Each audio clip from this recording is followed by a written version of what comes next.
what is the Indian regulatory policy on biosafety assessment of products using genome editing technologies? I think after Dr. G. Narayan Rao, the Science Congress President, said about it, a lot of excitement. We in the department decided we will release the first statement about the evolving regulatory policy on genome editing technologies. There is a process by which this policy will become a practice. I'll show you how it is. So, this definition you have gone. Now you are ready with the knowledge that the CRISPR-Cas9 and several other genome editing technologies have a lot of applications in human health, agriculture, and also basic research.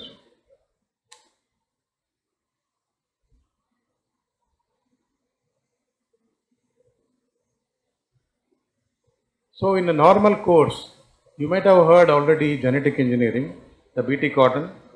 The development of BT cotton will take something like 10 to 12 years, depending upon how prepared is the policy and politics and the public and the activists are in the country. It can take even 20 years.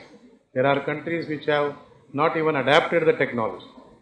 So, but normally in India, we have seen that it will take 10 to 12 years before a genetically engineered crop comes into the market. So, in case of genome editing, there is a proof of evidence that it can be pushed in about 4 to 5 years without major, as Dr. Professor Velithambi initially said, without major setbacks as that of the traditional genetic engineering where you insert genes from different species.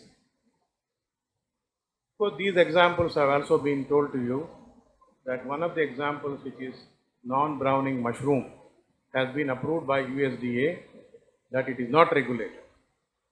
Professor Amitabh told you about CRISPR-Cas9 vaccine, which is also almost cleared from the USDA. But don't misunderstand this. This clearance is not because of biosafety issues. This clearance is because of the law of the land. The law which governs biosafety in crops does not cover this particular technology. So therefore, that is the problem. See, on the right side, you have applications in human cancer, which was explained by Professor Srinivasulu. And also there is a technology called gene drive. Gene drive reduces the population of insects through the same technology in the second generation, that is grandchildren generation of the insects, which will reduce the load of chikungunya, dengue. Is a very huge research area going on in California, Davis and many other areas. We are also going to use this in whitefly control for the insects, which has got 16 generations. We want to reduce its generations to 2 so that our agriculture crops and viruses that the whitefly transmits are reduced. So there are several technologies, and then they are used now extensively, as Professor Amitabh said, in many other disease control, in areas of nutrition improvement, herbicide tolerance. It's not just small and big country, Argentina, Mexico, Canada, USA, Japan, Ireland, everybody is active. Except us, we have just started about 3.5 years ago in a very small way.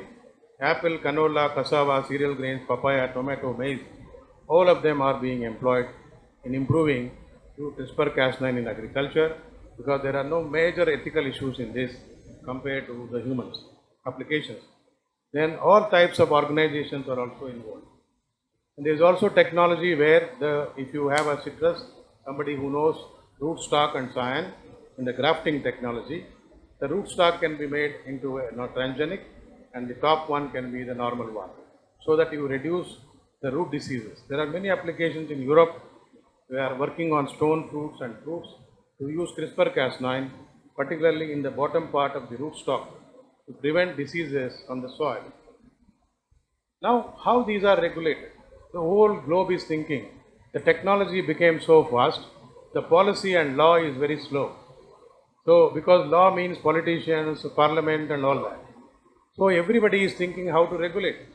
But the technology is going leaps and bounds fast. As we was telling, hundreds of papers are being published in terms of applications. USA, the law is governed in plants I will stick one example with plants. Law is governed by Plant Protection Act. As far as it is nothing to do with the pathogen and parasite, they don't regulate any product. So therefore, the maize is not regulated by them. It does not mean that it is subject to biosafety or not. Argentina is one of the best systems they have. First country to come out with a parliament resolution saying that as far as there is no gene inserted from the foreign source, it is only manipulation within the existing genes.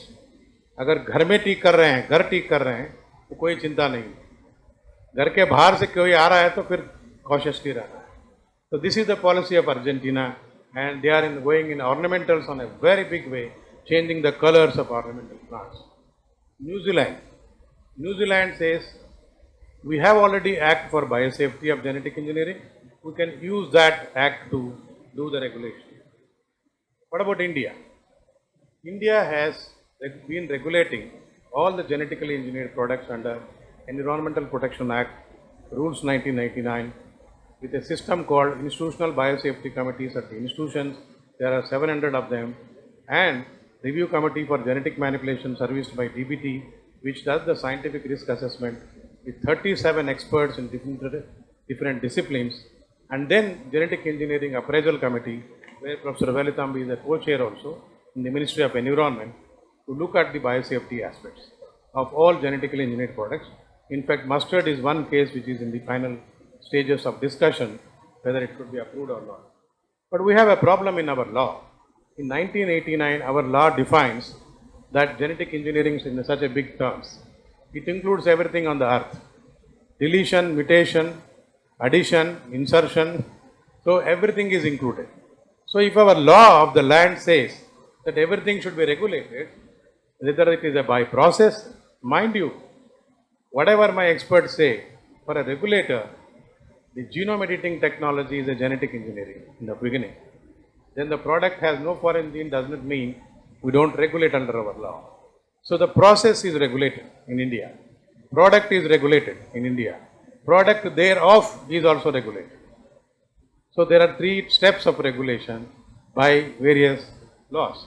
So that we should understand that in India, so far the law stands, the genome editing technology will be regulated. Then, what is the regulation says?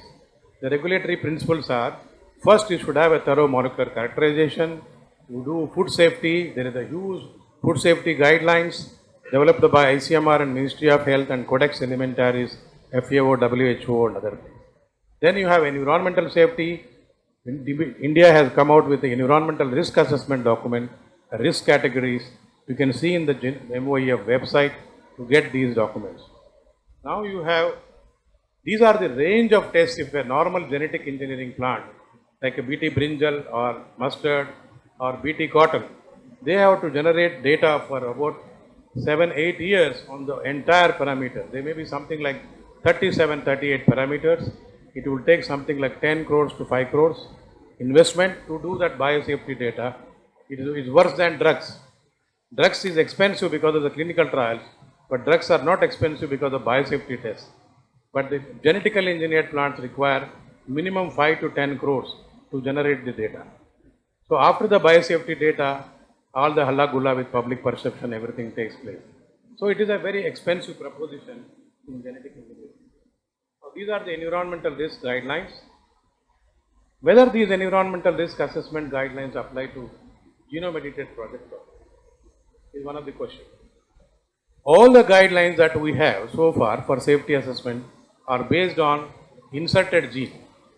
A new gene is coming from outside and the protein that is produced, and also detecting this protein, detecting this gene, and this is the basis of all our biosafety guidelines. But in genome editing, you don't find anything coming outside. They are all manipulated within the cell. Just because the law says deletion, mutation is included, we have to think about how to regulate these particular products. Now, why should we need a separate policy?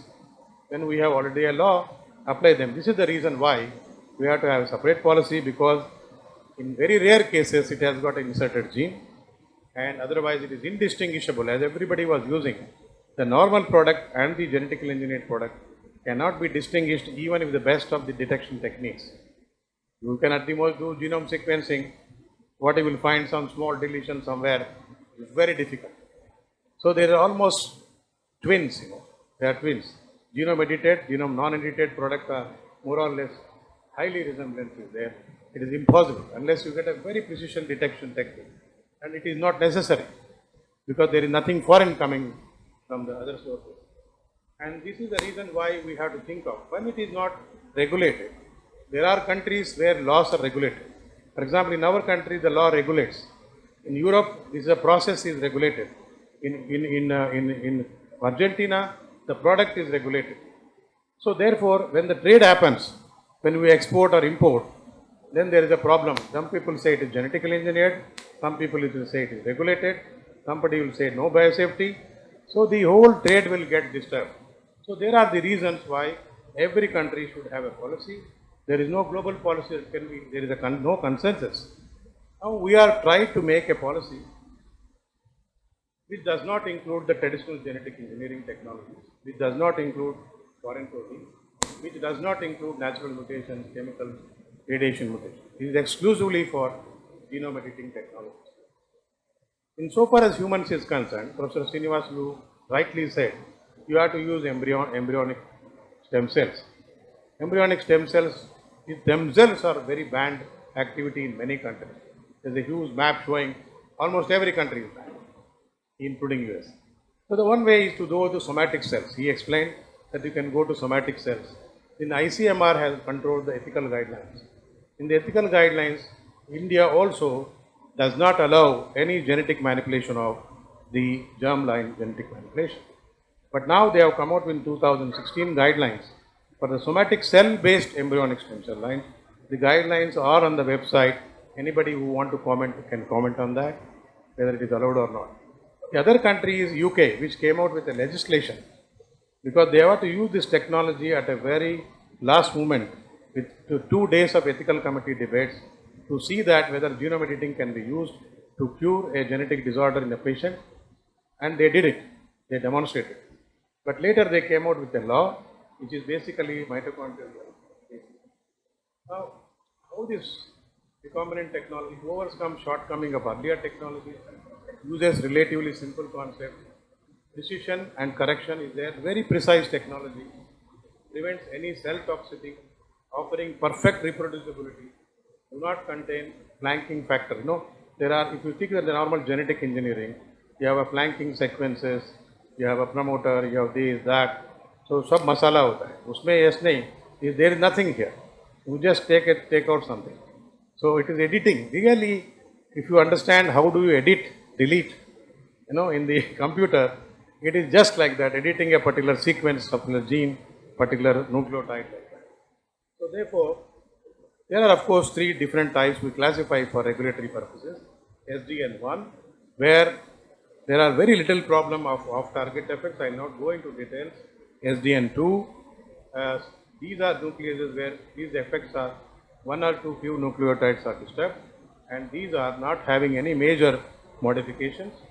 In the regulatory literature, we are concentrating on SDN3. These techniques result into new gene or other techniques can also involve inserting new gene, but there may be off-target unintentional changes in SDN3 as the technology stands now. So, what we decided was, why don't we India be in the forefront, just like in the past. We were in the forefront in 1989 to put the guidelines in place. We were the earliest ones after US and one of the countries in Europe to have a biosafety guidelines in the country in 1989. So we thought we will take the Science Congress as the lead to announce some sort of a policy. So announcement is done now, what is the policy for regulation, and then it will go into stakeholder consultation. There are different bodies to approve this. So in about 6 to 9 months, this policy is I am going to show you in the next slide how we are going to regulate, will be a probably slightly with modification of inputs, would be a policy. Now, comparison of process and product features of some new technologies. You can see the last one, inserting transgenes have long sequences inserted. In the SDN and ST2, point mutations and deletions. SDN3 is no way, is very closely related to the insertion of genes. Therefore, we have 4 regulatory options. We had a discussion with many international people. What are the options? One, the law should be amended. Definition ko change kar do. Only make it product. Don't include process. So that you can only regulate products, and products do not have any genes. So no regulation. That is one option. The second option is amend many other things in the law. But these 2 things require for us to go to the parliament. All the discussion that takes place, it will take ages. But most of the countries are resorting to use the same law and then articulate the biosafety assessment. Option 3 and option 4. There could be some SDN, SD2 or SDN3 we can exempt from any regulation or a minimum regulation, or we may regulate only one of them. Of course, we have to take care of the trade issues. Now, this is the dilemma which we had. We had an internal group to discuss before we made this policy. Now, the minimal regulation, the scientific community, they will say that, it is nothing. There is no difference. Why are you regulating it? That is the challenge. Whereas, again, those same activist groups, they will say that, what is this? You can change anything you want. So, you should regulate. So, there are dilemmas, public perception, societal perceptions, ethics, all these come into play when you make these regulations. So, and the law is more important. So, law says that you have to regulate. So, this is the strategy. Please have a look at this strategy. It is more or less similar to Argentinian strategy and Australian strategy. The SDN1 and SDN2, probably we will check the equivalent between GE and non-GE, that is modified and unmodified, to monitor composition, phenotypic and trait efficacy data. And there is no insertion of gene. Most probably 90% of the tests are not required, particularly for the SDN1 and SDN2 type of situation. For the last one, technologies involving major changes, still the science is not prepared to exempt them. So, complete assessment to establish no unwanted changes are there will be the policy. This is a very simple policy based on the insertion of genes, based on the complexity of the technology, based on the major changes that happens in the genome of the plant which is targeted. But yet there will be challenges. I told you there will be regulatory challenges in terms of between countries. There will be challenges for trade issues, and then maybe we will. We have already products. We have already products in universities. We have products in the industry. They will be anyway challenging the regulatory system. Are we regulated or not? They will come. So therefore, we are also getting prepared, and thanks for giving this forum.